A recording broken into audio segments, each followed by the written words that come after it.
后来继续来到屏东的枋寮渔港，伫这个灯塔的附近，昨下晡是发生着渡水的意外，7个国中高中生应该是互海流去，这个收水收袂倒来，到最后是救倒来6个人，但是有一个19岁男学生找无人，一直到早起的透早5点外才找到，已经无生命现象，伊的妈妈伫咧现场悲伤大哭。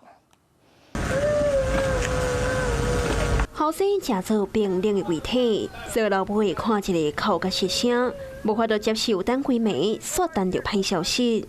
天正拍破光，救援人员坐树林船，伫枋寮渔港的附近展开搜救。海空东部搜索2点钟，发现失联者身影时，人已经无开。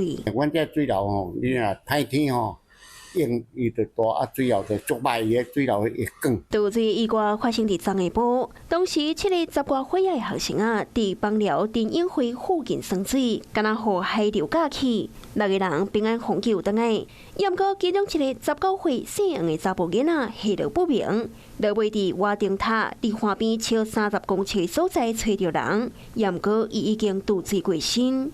当地人就讲，当时海上不适合落耍水。大浪的话，我们都是台风天的话，我们都是禁止会员下水。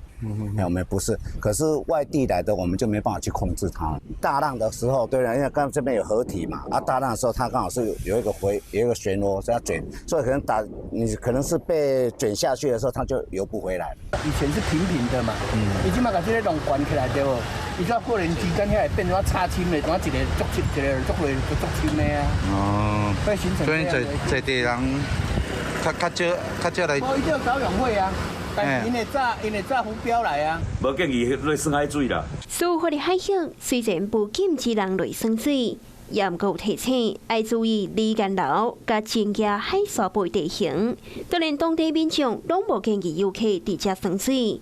这回学生囡仔小少来遮佚佗，所发生意外，造成一个人渡水过身，互家属真艰苦。